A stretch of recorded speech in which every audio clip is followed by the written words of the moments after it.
Live from the rooftop of the Hermann London Real Estate Group in beautiful downtown Maplewood, it's the St. Louis Realtor Podcast with your host, Adam Kruse. Welcome everybody to the St. Louis Realtor Podcast, live from the Hermann London Real Estate Group. I'm your host, Adam Kruse, here with my co-host, Shannon St. Pierre, Hello. Realtor Extraordinaire. And we're very excited for today's topic. We're going to be talking all about foreclosures and distressed properties. And we have Ben Nichols with Nichols & Associates Real Estate. Welcome, Ben. Hi, guys. Thank you for being here. We're super excited to have Ben because as long as I've been in real estate, Ben has been a foreclosure expert. Would you call it foreclosure and distressed property expert? Sure, that's a large part of our business. About 70% of our business is bank-owned or institutional-owned. Okay. And so we want to just ask you all questions today, all about the process and where these come from and interesting stories and all that kind of stuff. So the reason I think this is a hot topic for us as realtors is because people are always saying, I want to buy a foreclosure. Okay. Right? And they say it. And I think when they say that, they mean, I want to get a good deal on a property. Absolutely. Right? Hand in hand. And so I'm like, well, there's a couple different ways that you can get a good deal on a property, but a foreclosure at least always seemed like one of those, and we'll kind of get into if it still is that or not. But if you don't mind, Ben, would you just start by telling us just a little bit about yourself and your history with real estate? Sure. I've been licensed since 2005. I'm the broker-owner of Nichols & Associates Real Estate. We're kind of a small but mighty firm, if you will. Yes. I close in the range of usually 120 or 130 transaction sides a year, sometimes Wow. a little better. My brother Brian came on as our buyer's agent extraordinaire. He also focuses a little bit into the commercial arena as well. So he's very talented with that. So Brian saw you and having fun and having success, and he's like, I got to get into this. You know, he was my general contractor for some rehab projects that we've done. Very talented from a construction perspective, and I focus very heavily on that when I work with buyers as well. Want to educate and inform as best I can, and he was very talented with that. I saw that he had a tremendous amount of potential. So brought him on, I guess, 3 years or so ago now, and got him trained, and he's doing fantastic. So now, when you say commercial, are you saying bank-owned commercial properties or just commercial? He's commercial focused in general. general. He's got a number of clients that he's met and has been passed around that group as well. He's got some commercial leasing. He's got a couple of large commercial projects under contract right now. So very excited for how he's grown and what he's got on the books for the future. So I'm not surprised that you need a buyer's agent because I'm sure that you're getting calls all the time from people. You have a bunch of foreclosure listings and other listings too, like you said. But what'd you say? the phone rings nonstop. It rings nonstop, and you can't be running around town, right? And you don't just want to tell these people, call some other realtor, right? So it's good for you to have a buyer's agent. Sure, and we qualify the leads the same way that you guys do. We make sure that people have proof of funds or are pre-approved, respectively. It's the same process, so I would like to consider it to be a full-service type of a perspective as opposed to. Sure. But we do filter the leads. We make sure everybody's good to go, and then we show them the properties. Same as you guys do any lead on your listings. So how did you get into this? Because I'm guessing you didn't start day one as sort of a foreclosure-focused person, right? There was a lady in an office where I was about a year after I started. She was looking to relocate out of state and had a healthy business. We had discussed my purchasing her business or taking it on some sort of a referral basis. We were unable to work things out, but in the course of my learning a bit more about her business, I was intrigued by the whole process, and I said, "This is kind of interesting avenue." And so I started looking into it. I made a lot of applications. This was prior to the foreclosure crisis, if you will. Okay. When the market was still hot. Healthy. Healthy, there you go. And it was easier to apply, if you will. There are online platforms. I applied directly to banks. And business started to trickle in as far as that was concerned. And then when the market started to slip, my name was already on the rolls with a number of large banks. And then we answer to asset managers. They're kind of the same thing as the seller, if you will, right. in the retail end of the business, and it's my babysitter, if you will, on the bank's end of things. And I had a number of those people who were recruited by other asset management companies or processing houses for banks' overflows. Fannie Mae, Freddie Mac, Bank of America, so on and so forth, couldn't handle the volume of their own foreclosures. So what they did was outsource those to third-party companies. So I would have some asset managers leave a bank and go to an asset management company. And then I'd meet 5 or 6 asset managers in that company, and they would get recruited to different companies. So there's a naughty list and a nice list, and I'm sure that you guys have your own agent list of naughty and nice and who you like to work with and who you don't. And we'll never name names. We'll never. We enjoy working with them all. What are you talking about? Yeah, I know. Yeah, but kind of got passed around that circle of asset managers, and it became very difficult to get on with a lot of the banks because as retail agents' business dried up, they said, well, the money is in REO, foreclosures, so how do I start getting these listings because I'm not getting any retail listings, right. Nobody's selling. So the banks made the requirements to entry a whole lot more challenging, if you will. The banks had application processes where you had to have 5 or 6 written letters or referrals from other asset management companies or asset managers or bank reps with whom you had worked. So it stopped a lot of the retail agents from just saying, ooh, I want to sell bank properties. And it kept kind of the quality there, but they did start to bring people in kind of slowly as more and more asset management companies grew. When the foreclosure volume slowed down, and we also had what we refer to as shadow inventory, things that banks just had, frankly, backlogged for years and years. They couldn't get through all of them. Once it dried up and the banks were able to handle the foreclosure volume with their in-house processing departments, a lot of the asset management companies who had popped up to handle that overflow simply went out of business. There just wasn't enough foreclosure activity for them to stay in business. So the agents who were left at the end of the crisis, if you will, were the ones that were likely there beforehand or created, let's call it a stronghold during the downturn in the market. This always happens. We have sort of an agenda plan for our podcast, and then we just ask one question, and our guest starts saying so many interesting things, and I think we just kind of get thrown off. But I talk a lot, man. No, I love it. I wanted to, I guess, make a comment and ask a question, sure. if you don't mind. So I remember when, foreclosures are still, there's still a lot of them happening now, I guess. But I remember when the market was, like you said, it was really hard to get listings, retail listings. Mm-hmm. And I think that agents just thought of the foreclosure listing agents as doing nothing. Like you just sit there and you just get listings emailed to you, right? It must be amazing. And so I think that people don't realize how much work you guys do, probably just to get those relationships, but then ongoing as you have the listing, right? And it's been made even harder. Now your asset managers are requiring even more from you, right? Then probably much more than a normal seller. Like a lot of work. I'm an agent. I feel like it seems like a ton of work on your end, the one listing the foreclosure. But I don't know if it's any different than the process that we go through. But the process is very procedurally based with online management software, so it's kind of task oriented. Got a new property assigned yesterday. I have 24 hours to check it out, report back, and confirm occupancy.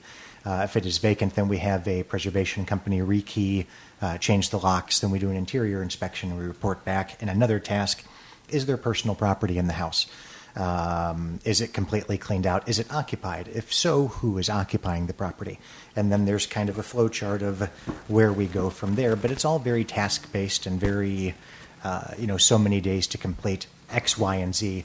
As far as not doing anything, I'd say the labor load is the same or slightly greater than retail, but different in the respect that I have tasks telling me what to do as opposed to having the emotions of different sellers.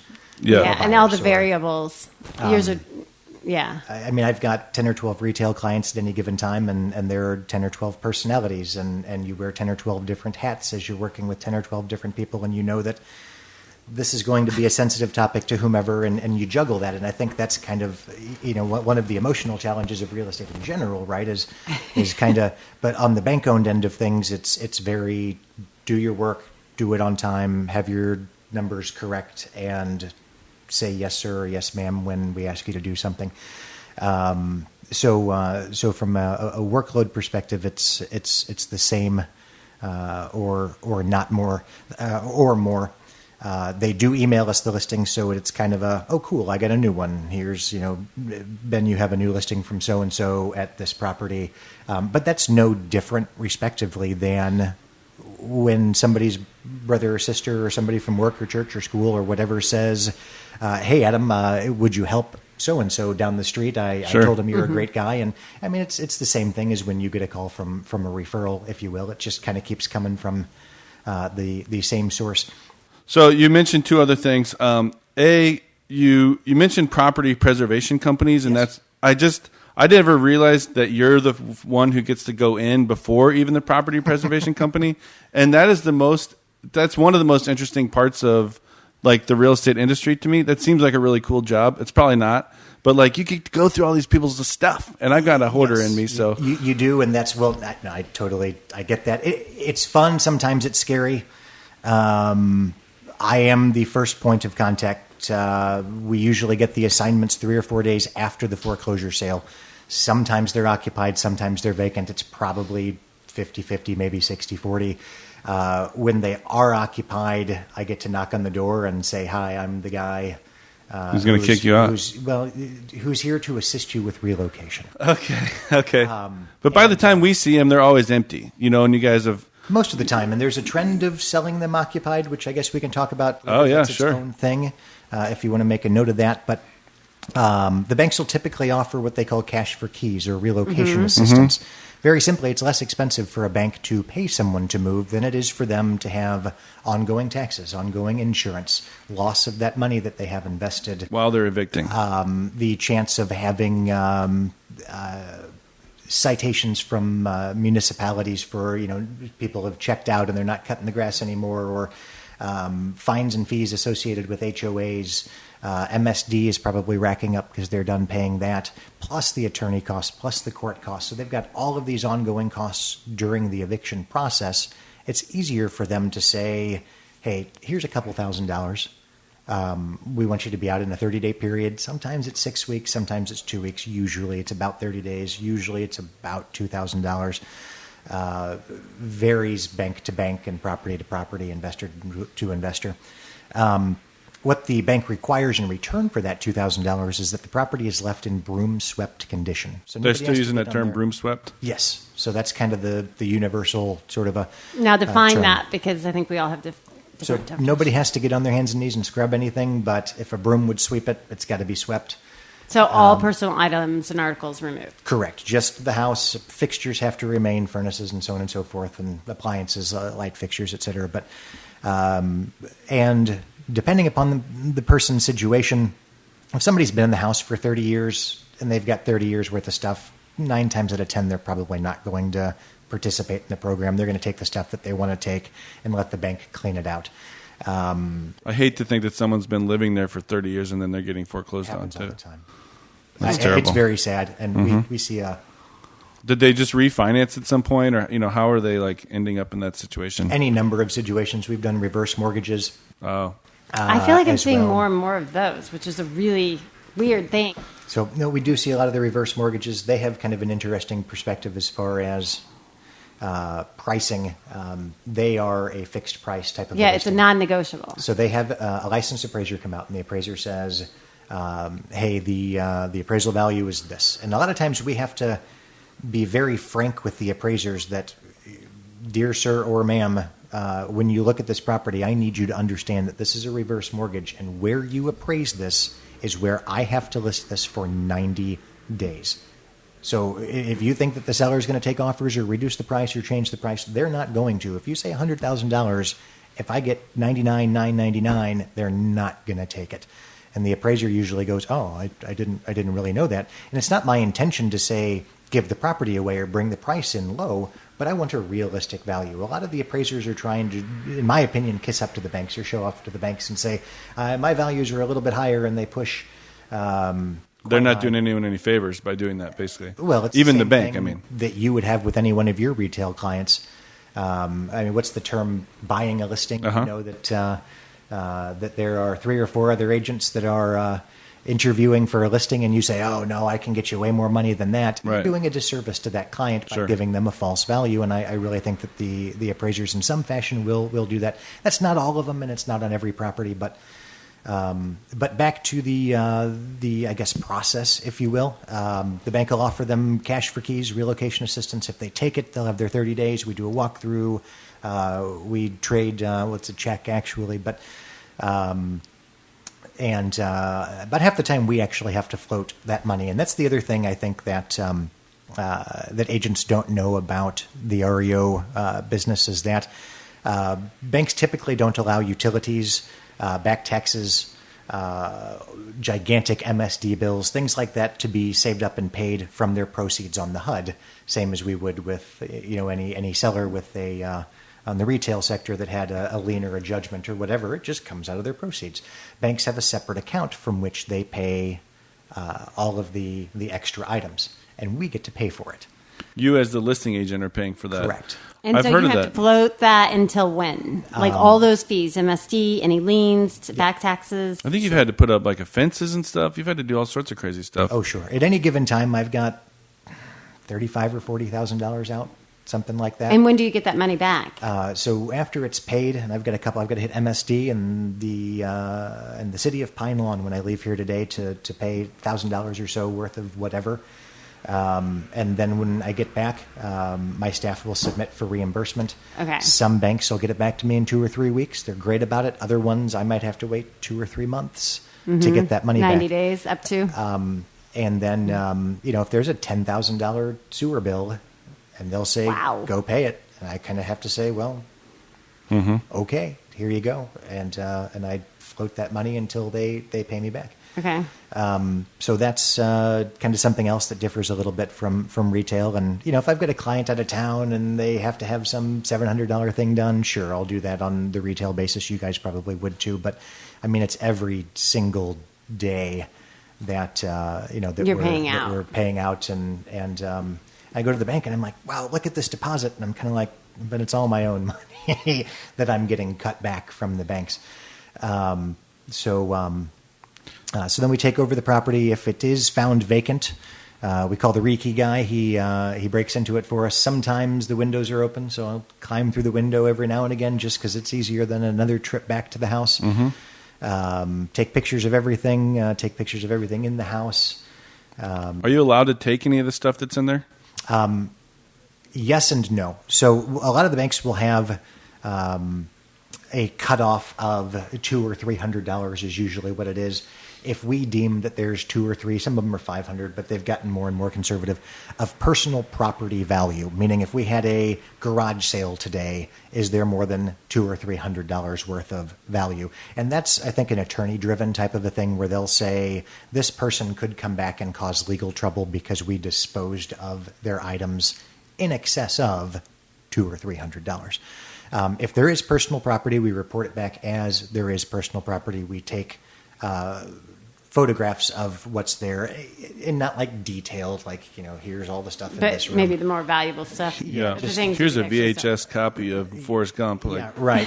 That's 50 cents. And but every now and again there will be flat screens left on the wall and some furniture items that like we'd come back for. Like, we're not leaving that when we go. We'd at least put that on Craigslist. That's not something that you'd leave behind. So do you sell off stuff on Craigslist, and then who gets the proceeds? Well, no, I'm saying that the occupant would. Okay, so you don't like ever no put anything on reasonable Craigslist. person would like. So what's left? The stuff that I'd find personally valuable is like charcoal starter and Miracle an oil lamp, say. and Yes, I would love So an would oil you, I lamp. know. like stuff that I would use on a functional daily basis. Yeah, so if you found an oil lamp or a charcoal starter, would you just say, oh, okay, and take it? Once the personal property eviction goes through, the clean out crew comes in and they throw anything away that is remaining in the property. So can at you that call point, Adam and I when you do this? Just for fun. Just if you one, guys want to 2 check times. it out someday? Sure. No, Yes, that's fine. just for fun. Sometimes it's a house full of stuff. Sometimes it's an estate type of a thing. We deal with all methods of how. And then the valuable stuff that really is like maybe over $200. Like say there's some, I've never really seen nice. anything like awesome. I Okay. mean, I'll say it like that. flat There's screen never- TV or something. What do you do with that? Because that is. I mean, there's been like cars left in garages and stuff, hasn't there? Occasionally, yeah. I've got a bass boat at a house in South County now. It's not worth anything. It would be at the lake with me right now if it were. But after the personal property eviction, they toss everything that's remaining.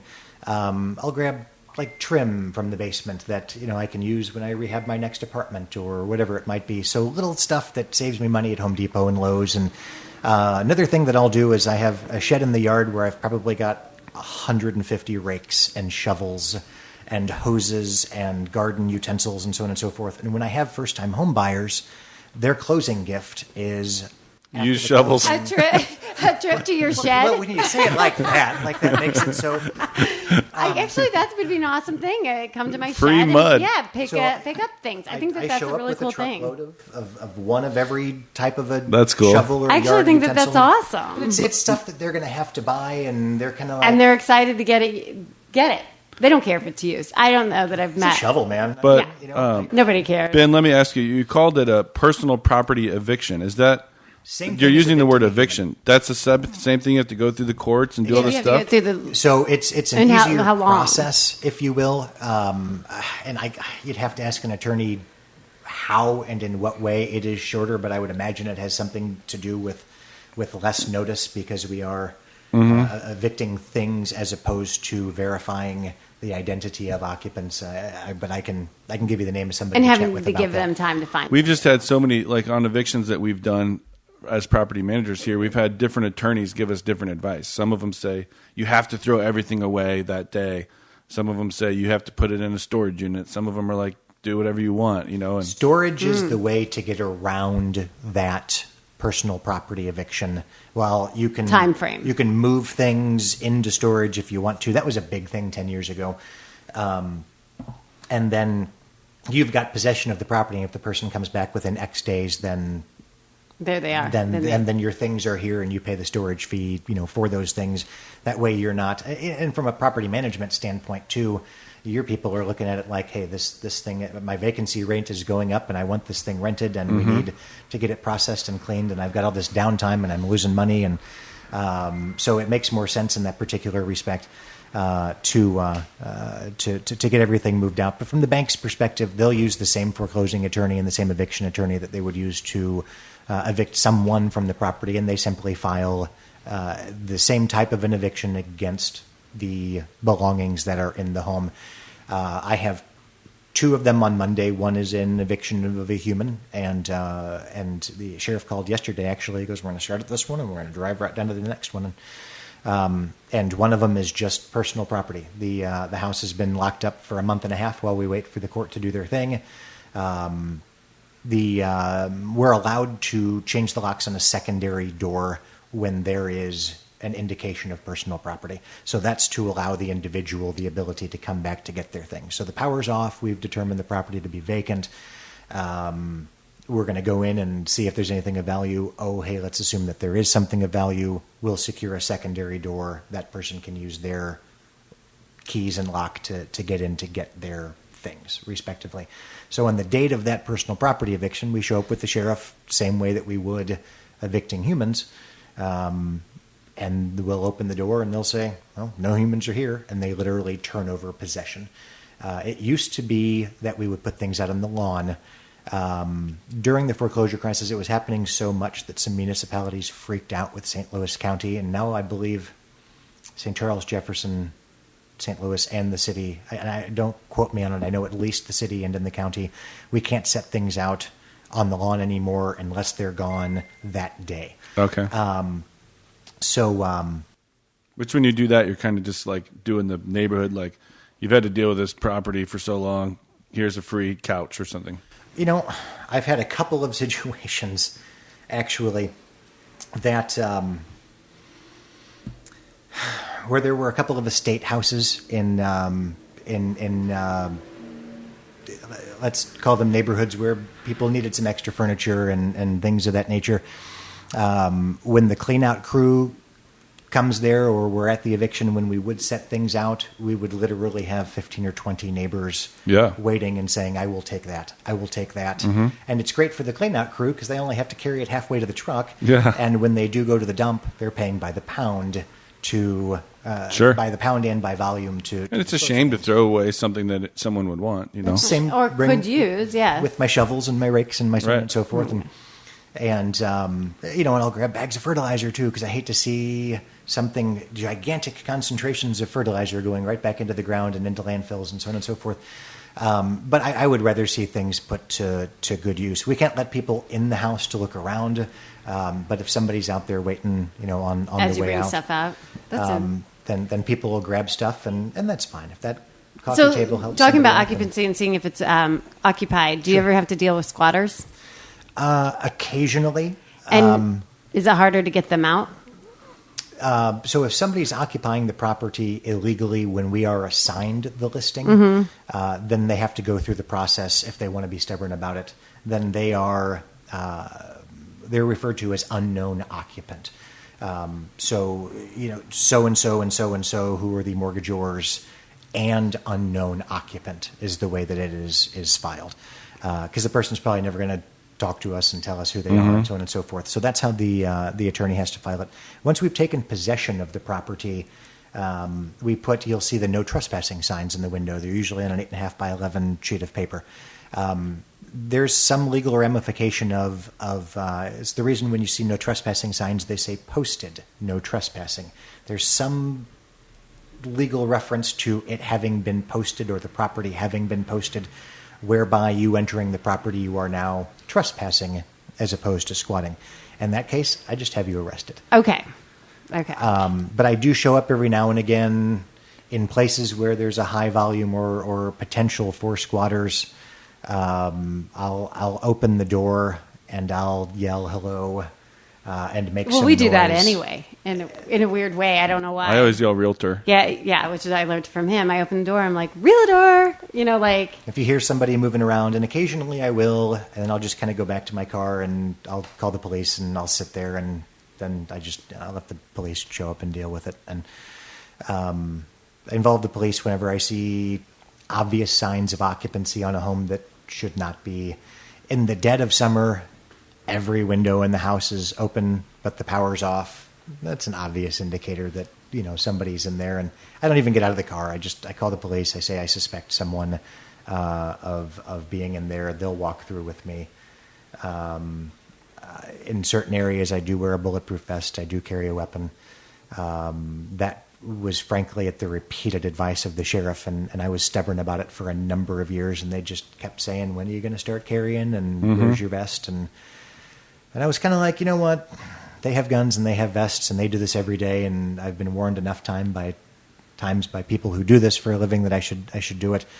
Next time I see you, you're going to be dressed like Dog the Bounty Hunter. I know. Oh my goodness. That's how I feel. I would really like to ask, because I feel like at some point in this podcast we have to ask a simple question, which is, what is a foreclosure? Right? I mean, we're just talking about it. We're kind of getting deep into it, but how does a property get into foreclosure? What does it really mean? Let's kind of go to a basic question. The very simple answer is that the mortgagor defaults on their promise of repayment of that mortgage to the mortgagee, which is the bank or lender or lending institution. At the bank's discretion. Well, I guess I should take a step back. In Missouri, we're a three-party ownership state, as you guys are aware. So when you have a mortgage on a property, you've got the mortgagor, the borrower, if you will, the person who's living in the house. They give to the bank, the mortgagee, their promise of repayment, which is that mortgage document. There's also in the mortgage document that nobody ever reads at closing all the way because it's like 11 pages long and they just sign it. There's a trustee to be named, and that's going to be the foreclosing attorney who would act upon the bank's behalf in the event of the default. Is that a person or a company usually? It's going to be a law office. Okay. They're of varying sizes. There have been small ones.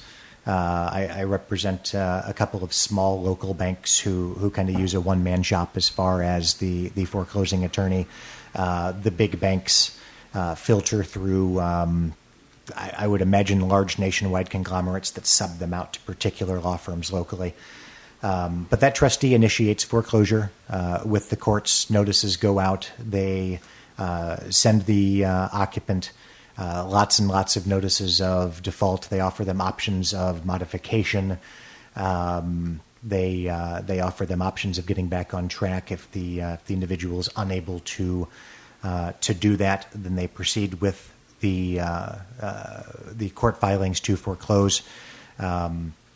It is a court hearing where simply the attorney says this person has not paid their bills, and per the terms of their mortgage, we intend to foreclose, and the judge bangs the gavel, and that's the very, very, very short version of it. That's way before the whole courthouse steps sale. So then the courthouse steps and what I think the average person refers to as a sheriff's sale, because you can buy sheriff and city-owned properties at that, and that's a different sort of a thing. Yeah. We hear the foreclosure sale, we hear the courthouse steps, we hear the sheriff's sale. They're generally intended to be the same sort of a thing. Any one of us can go in there and buy any foreclosed property, period. Mm-hmm. But typically, if the house is not upside down in some fashion, meaning if the individual were able to have sold that property and walked away without having to have the foreclosure, they would have done it. They would have saved their credit. They would have saved the process. Maybe they would have put a few bucks in their pocket. So it's kind of a rare sort of a thing.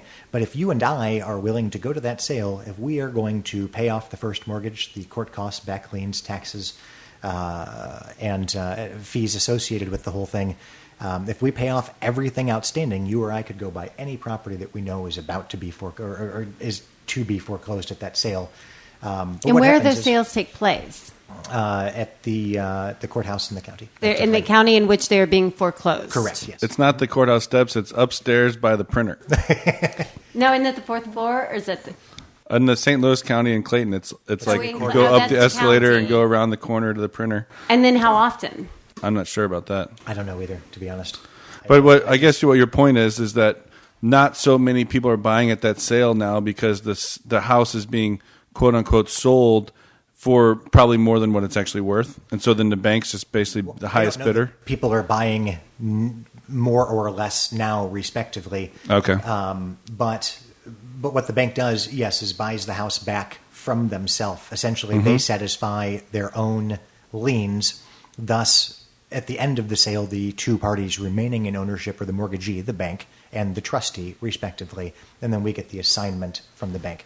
So the mortgagor simply if you were to buy it, like after it comes into foreclosure, like by the printer over there, for you, in that example for St. Louis County, though, you're paying what the bank actually has had to pay out as well, or correct. So you are essentially satisfying trying to make a profit the mortgage as well. You're satisfying the mortgage, the taxes. But let's say that there was some property that, I don't know, and I can't think of a scenario, but that Adam and I knew that there was really something special about this house that nobody else in St. Louis knew about it. Mm-hmm. Adam and I could go to that sale and bid against one another and bid in significant excess of whatever the mortgage amount would be. So how do you find out? If you see a notice of foreclosure, what is it called? A notice of has been filed. For example, I looked at my husband and I were talking about my first house, and we were a few months ago, and we were like, look it up, see if they resold it or anything of the sort. Then I saw that they had a note. I know. Was the default notice? Yeah. So you stock it was my first house, right? So you kind of stock it in a way that you just like. That's probably a lot of people probably do. I have a special attachment to it.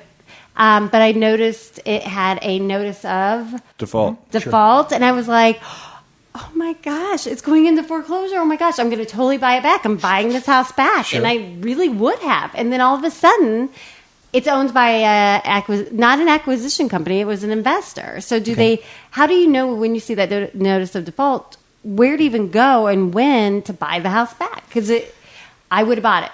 I really would have. Well, you can hit CaseNet online and look up that mortgagor's information. You can look at the hearing dates against them. You can track down. Okay, so I'll the just bank call that you. Owns the property. All right, next time my house goes into foreclosure. I think if you see like on Zillow, I'm a Zillow hater, but if you see their foreclosures, Or no, is that their short sales? Their short sales, I think, are just people who had a notice of default filed No, against you'll them. see it on Zillow sometimes too. And so they're not Notice of actually for default. sale, but those are a target for like, hey, maybe these guys are in trouble and I can buy it from them. So you have that opportunity to buy as a short sale. That's not really as much my focus, but that would be something to avoid the entire process that we just discussed. Okay, but once the notice of default has happened, they're kind of already in the process. It's a notice of lis pendens, meaning that the bank has filed documents with the intention to foreclose, to the best of my understanding. Okay. So then you said then the bank basically is the highest bidder. They take it back, and then there's kind of like a indeterminate amount of time that it'll sit on their balance sheet, right, as an REO, and eventually they'll list with you. Some are probably faster, some are slower. But Yes, there's a tremendous variance as far as that's concerned. Some of them will package them up, kind of the same concept as a mortgage-backed security, where XYZ banker here takes their properties and, Del Mar or USA Mortgage or whatever, they've got $1 billion of loans and they sell them to Fannie or whatever it might be. The banks will occasionally take non-performing assets and sell them to hedge funds. And the hedge funds will rehab and put into rental programs the ones that they want to, and then they'll sell the other ones. Some banks, I get the assignment before the foreclosure takes place. They'll send me out to check occupancy. Prior to the sale actually taking place. And then the second that the sale takes place, they'll send me out the next day. So there's a wide variance. I've got one on my boards that the occupant is, after the foreclosure, suing the bank, and it keeps getting continued and continued and continued. And I've had it, quote unquote, in my inventory for over a year. And it just kind of sits there on the board. And I'm like, well, someday I'm going to get an email from the attorney, and they're going to say, all done, great, and meet the sheriff, and so on and so forth. But there's no telling when that could be. Also, the occupant, I've had a couple where people have fought the eviction itself, where the foreclosure is through, the bank owns the property, period, and the person just says, I'm not going to leave. And there have been a handful of very clever attorneys. I should say, if something ever happens to me, I know the guy that I'm calling to keep me in that house, because that attorney kept filing one thing after the other. Just delaying. And the intention is very obviously to delay. And from the occupant's perspective, I would assume it's the attorney's delaying costs me this much a month in letter writing and court appearances, and rent somewhere else would probably cost me that much more. So it makes more sense for them to just delay it and stay in there. But I think the intention is always that they're going to inevitably have to leave, but the lawyers will stretch it out as long as they can.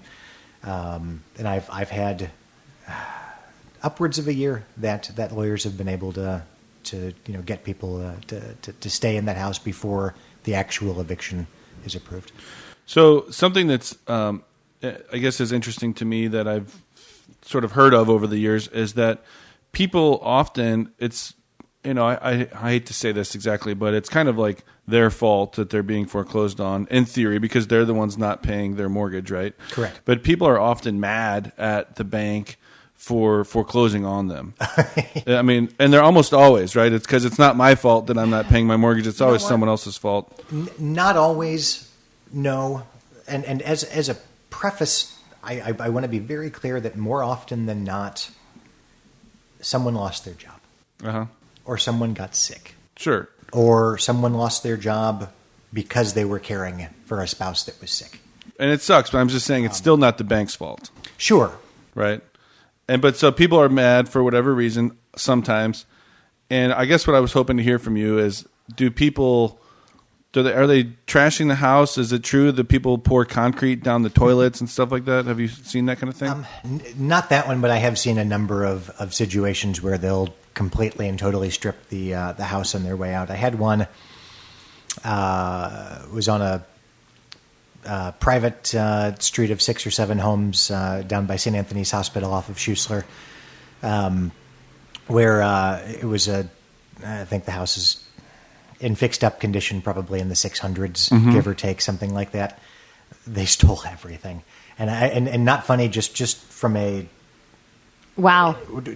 Wow. Yeah, that was. I mean, you're talking light fixtures, appliances, and like. No, they took the wainscoting off the walls. Oh wow. Down to the. They took the toilets. They cut out the copper. The all of the ductwork, not just the furnace. They left nothing but a shell. Literally, if it were new construction, they just got the drywall up. That's the stage in which they left the home. They put holes in everything else. There was the tile they couldn't rip up, so they smashed it all. And that's a lot of work, by the way. But the interesting portion of it is that from the neighbor, who was one of the association trustees, he said, I knew something was going on there, that they were coming and going late at night from the garage. Yes. And these people were like filling up their cars every night with the house. Mm-hmm. I mean, like with the house. And they finally came back. They had been gone for a couple of weeks, and they finally came back and started digging up the bushes in the front yard. Wow. Which people have family plants. Hey, Mom gave me those hostas. I want to, and that's no different than we kind of see that in retail a little bit. Can I dig those up before we list? Sure. But he was like digging up generic arborvitaes that were in the yard, and the neighbor said he came and chased the guy off because he knew at that point something was not right. But for frame of reference, I think that house that would have been in the 600s sold in the 2s because they had taken much out of there. Is there something? Is there rules against that? Isn't that kind of like extra? Like the bank would go after them even more, or something, or no? So the bank's ability to go after them is kind of the same thing as obtaining a deficiency judgment in the event that the bank lost money on the property. So let's say that the mortgage was $100, the house only sold for $80. So the bank can seek a deficiency judgment against the individual for the difference plus their costs and so on and so forth. Mm-hmm. But it's do you see that often? But I've never once seen it because it's like getting blood from a stone. I mean, what are you going to do? The people never pay. So how are you going to? But it's the same sort of a thing when somebody damages a house after the fact. Is that A, find them, mm-hmm. and B, prove that it was done by them. Prove that it was done by them, and prove that it was done after the foreclosure, meaning after the bank became the owner of the property. In that case, it was hundreds of thousands of dollars, though, that Absolutely. They did in damage. Hundreds of thousands. I wonder what they did with all that stuff. They didn't donate it to the restore. I imagine they used it to rehab some other new place that they, I don't know, or sold off. For scrap. So that's kind of like your most memorable story, I guess. From the. But I see. I mean, I bought a foreclosure, and they literally ripped out everything they could. The whole kitchen was gone. The only thing left was the backsplash. Mm-hmm. You could see where the cabinets were. But they took the sink, the wires are just hanging out, like the whole thing. I guess it's hard to prove whether that was the mortgagees or if it was just like the neighbors or something, right? Vandals. Mm-hmm. There's no way to prove that. Yeah, they can't. I mean, the neighbors love to share stories, and I've heard some very, very interesting stuff from. I'm sure you. They always have choice things to say about the person who lived there and what trouble they were, and so on and so forth. And that's not a consistent thing, but it's always. It's always interesting to hear what the neighbors have to say about it. But we've had meth houses and we've had hoarder houses and now how do you know if it's a meth house, because that is something you have to disclose in the state of Missouri? That was a neighbor thing that the and then what do you do with that information as a licensed professional? So the neighbor told you, I think it was a meth house, and you guys acted as if it was definitely a meth house? Well, we called the city to see if there had been any citations, any drug arrests, things like that. Mm-hmm. We do take that very seriously. I mean, that's a health hazard that you've got to, you just, as a human being, you can't, that's some really heinous stuff that can make somebody very, very sick, just being in the house where people were using it, not necessarily even cooking it, can make you very sick. Yes, very much. So the city did confirm that there was some meth history in the house. There's a fantastic company called BioAbsolute that they're based. I guess you'd call it like Tower Grove, South Chippewa, and Kings Highway-ish. They deal with some challenging environmental situations, murder cleanup, suicide cleanup. Landlord finds a body in a house, mold and environmental remediation, but also meth house cleanup. And I know a number of agents that use them. They were fantastic. And they came in, they did the testing on the property, and it reads so many. It's kind of like when we have a radon test, so many picocuries per whatever the measurement is. But they take samples all over the house, and then they come up with a treatment plan, and then they come back in and they test after the fact. The banks typically take that type of a thing very seriously from a position of liability. They don't want somebody coming back and suing them. Yeah. So, that type of And then you do have to disclose that. Do you have to disclose that? Or because you don't provide a seller's disclosure in most foreclosure cases? I want to say in that case, we did anyway and put all of the paperwork in the listing, kind of in the attachment sort of a thing, just so that people knew, hey, it was, but it was remediated. If a retail seller says, oh, well, we had a leaky toilet, but we fixed it and there's no problem since. Well, that's all the consumer is looking for as they read that disclosure. There was a problem. What was it? They fixed the problem. Cool. And there's no more problem. And, we wanted people to be comfortable with that, obviously. So along those kind of same lines, I'm curious about mold. I'm sure a lot of houses that you go into have mold, but how do you decide when it's bad enough that you make people sign that like mold release before they can show it? That's up to the bank. I tend to be pretty over the top about it when we have a report that we submit to the bank. It's kind of our little CMA or mini appraisal. It's called a BPO, a broker price opinion. And I'll say property has mold. We should disclose mold. Most of them will anyway. They'll have some corporate sort of a form that says,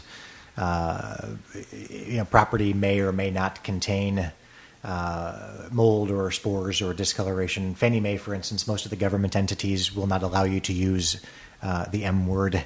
I was going to say, how they say discoloration.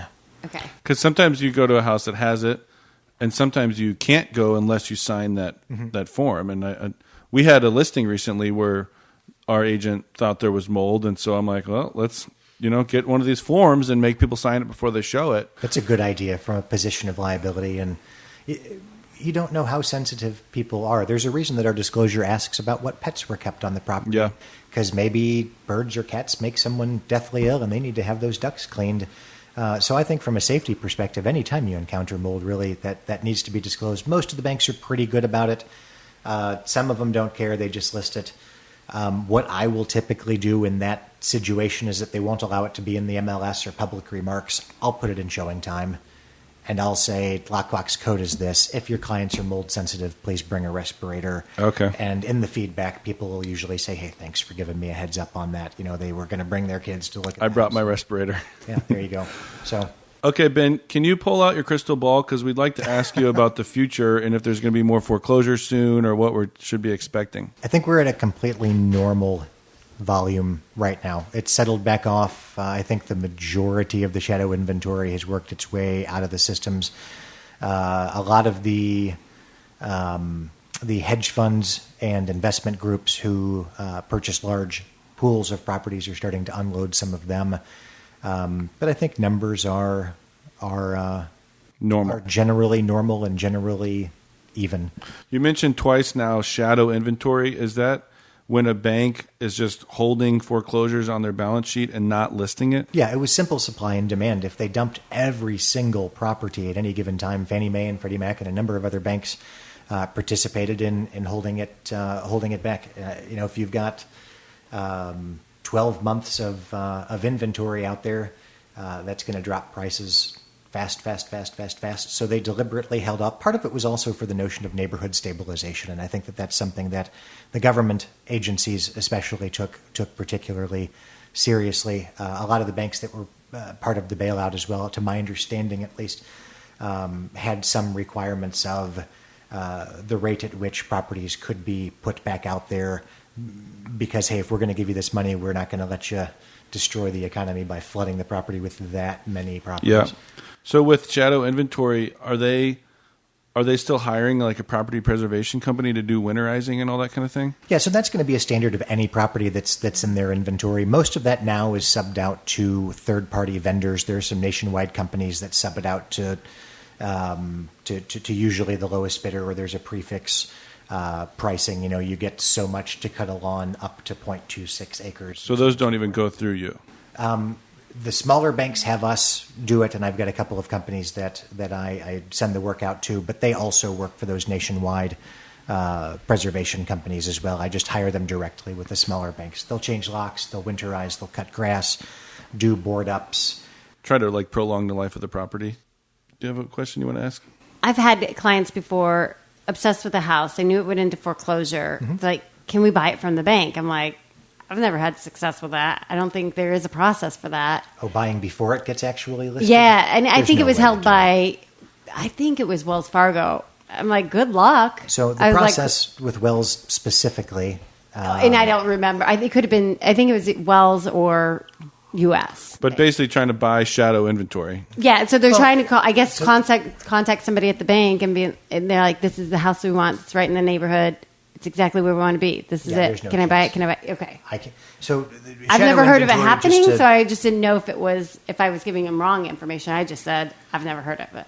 Well, let me put shadow inventory to bed. That's something that they've been sitting around on for a long, long time. That's not just, hey, that house across the street goes into default this month and Ben's going to list it 3 months from now. I wouldn't call that shadow. That would be something that was old that they have, generally speaking, worked their way out. So that's not kind of part of it. Okay. But to answer your question, Shannon, their gatekeepers are very, very strong. You're never going to get anybody. The banks typically sub them out to their own REO department. So if you call the bank and say, hey, this property on such and such street, you're not going to get a human. They're not going to talk to you. And people say very regularly, like, I'll talk to a neighbor. And the neighbors, again, great sources of information. You know, hey, have those people moved out? I can't quite tell. The power's still on, but it looks like it's vacant. Neighbors will say, oh, they've been gone for 3 weeks. That's great. And I'll kind of make up a conversation with the neighbor because you never know. Maybe they've got somebody who wants it. Maybe they want it. Maybe a family or friend, somebody wants to buy the house. So I always chat with the neighbors, and they're a generally good source of information. But the neighbors say, well, do you know what they're going to want for the property? And that's a fair question, but I'm there on day one. I have no idea at this point. So once the property is cleaned out and we get past kind of the preservation thing that we had talked about, then they go into valuations. Okay. And depending upon the bank, we'll submit what we had talked about earlier, broker price opinion, which is kind of our little version of an appraisal, but since we're not licensed appraisers, it's kind of a form as opposed to an official document. Some banks will hire a licensed appraiser and they'll compare our values. Some banks will have another agent come up with a BPO. And if there's a tremendous variance, if I say it's worth 50 and somebody says it's worth 100, they'll order another BPO just to see which one of us was wrong. But 9 times out of 10, the values come pretty close to one another. If I say it's worth 50 and the other person says it's worth 55, then they're going to list it somewhere in that range.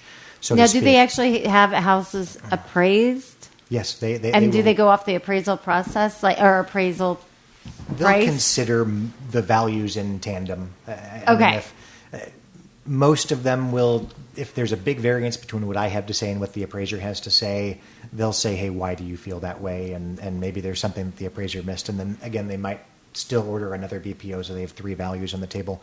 So I explained to the neighbor in that particular case, or to you with your clients, is that they haven't even begun the valuation process at that point. The only thing, even if you did get a human, which you're not going to get a human, but if you did get a human, all they have is that mortgage amount that is owed on it, but they don't have any legal fees attached to it. They don't have any court costs attached to it. They haven't sent it to title yet. They don't have any lien information that we would go through with any purchaser that we had respectively.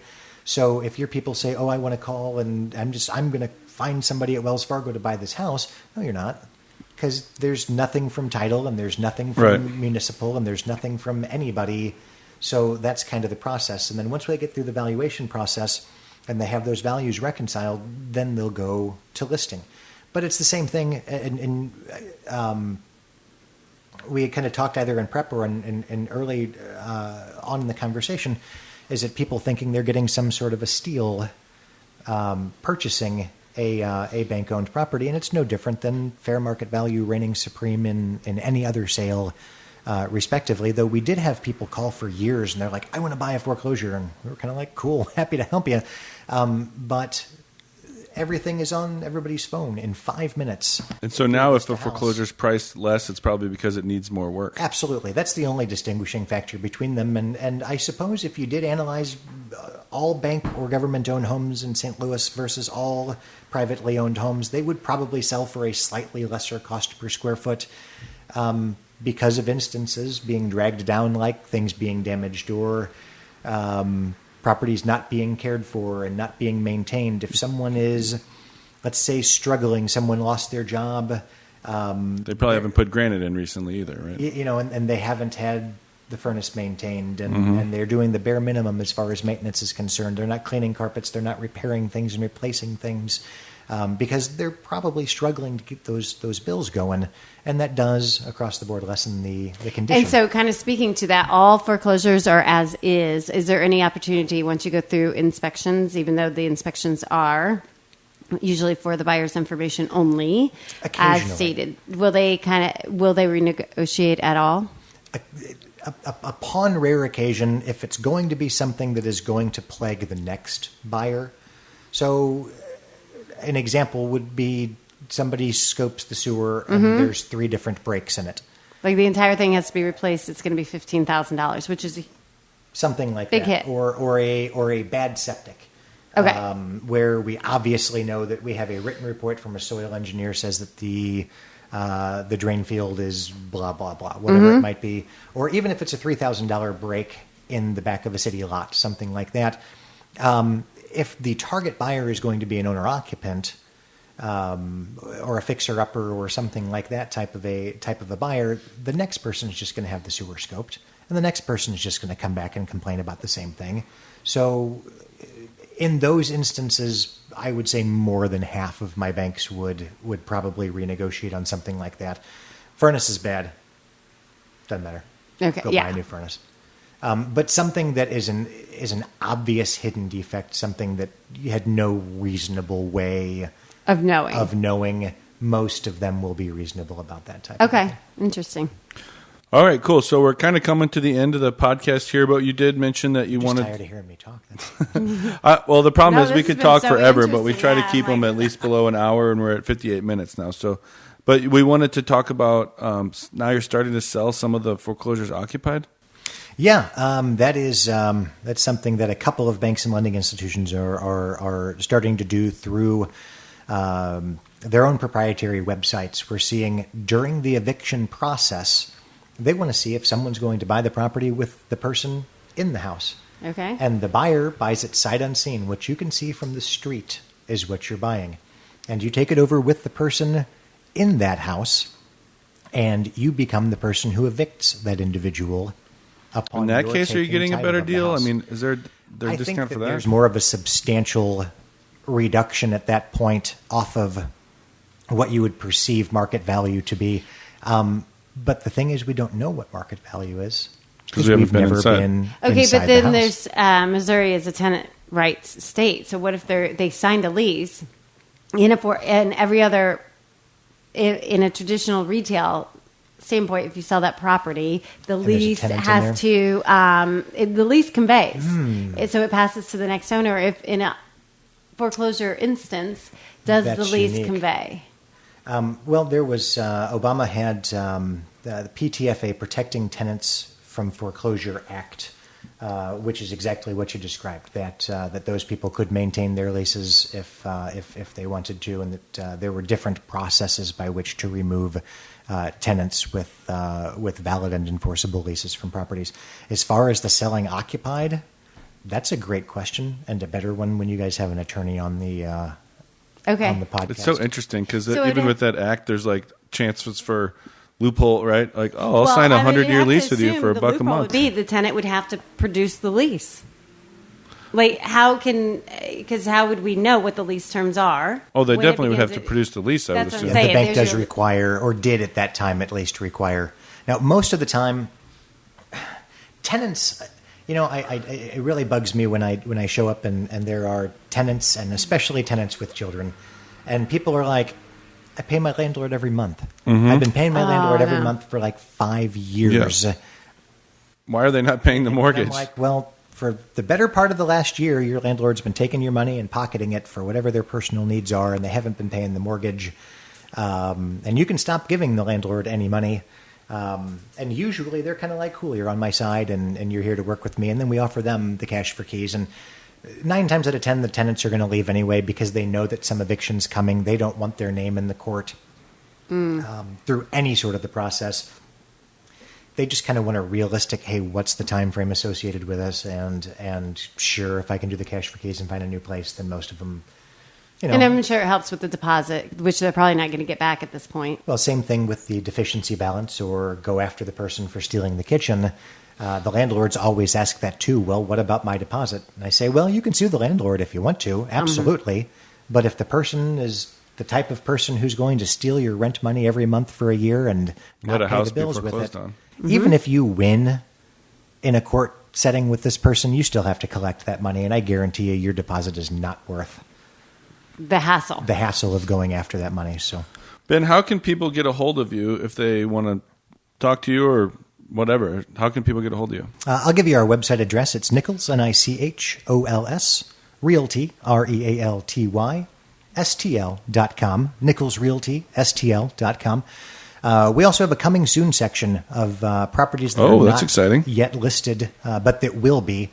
Is it on your website? Yeah, right on the main page of the website, top dead center says coming soon. Most of them are bank-owned properties. I do put my retail stuff on there because I've got enough web traffic that, hey, why not give my retail clients the same exposure? Sure. But most of the stuff on there is bank or institutional owned. It will be coming for a list and to the market at some point in time. Again, like we had talked about, could be a year, could be a week. We don't really know at this point, but I'm happy to answer any questions that you've got on those properties and put your name on the folder if they'd like me to give them a ring when they come on.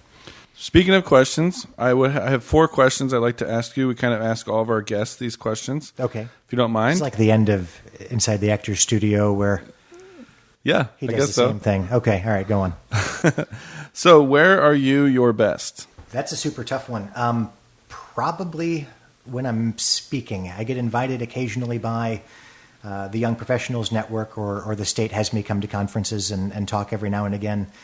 Sometimes I have the opportunity to be on agent panels where we get questions fired at us, and I kind of enjoy that call and response sort of a thing. This has been a whole lot of fun here today. So good. Kind of right now or in a similar situation. How about that? Talking about what you love. There you go.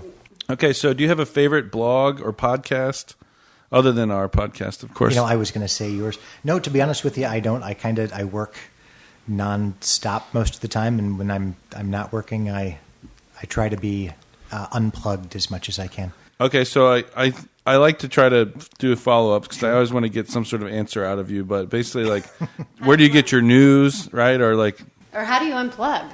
Yeah. I like to exercise. I go to the lake as much as I can. That's kind of my happy place. Something with a view, something outdoors, something nature-oriented. I stare at a screen a whole lot, and there's kind of constant interaction with people, as you guys do too. So being somewhere surrounded by green and serenity is kind of my relaxation and release. With regards to news, to be quite honest with you, I get the very basics and the big stuff I will pay attention to if there's something noteworthy. But talking heads and the 24-hour media cycle, not from a partisan perspective in any respect, but I just can't handle the back and forth and the barking, and I just don't. Okay. So what is your guilty pleasure? Food. Do you have a favorite local restaurant? Yay. Top 3? Top 3. Farmhouse there in Love South that City. Their tasting menu is absolutely fantastic. Chop House in Clayton. 801? 801 is fantastic. And 2 by the same company, I guess I would say, at least right now, and it kind of alternates in references, but 801 Fish there across the road is a quality product. But I like to cook. I almost left college about 9 times for culinary school and never did. And glad I didn't, because I can still have my avocation and cook and do my kind of side thing. And well, if you need anyone to eat your creation, Adam and I are often available. Well, we'll hang out again. This has been fun, so we'll certainly do that. What's your fourth question? So who is your mentor, and how have you thanked them? I had 2 college professors of whom I was very, very fond. I stay in touch with them regularly online, and we'll talk occasionally.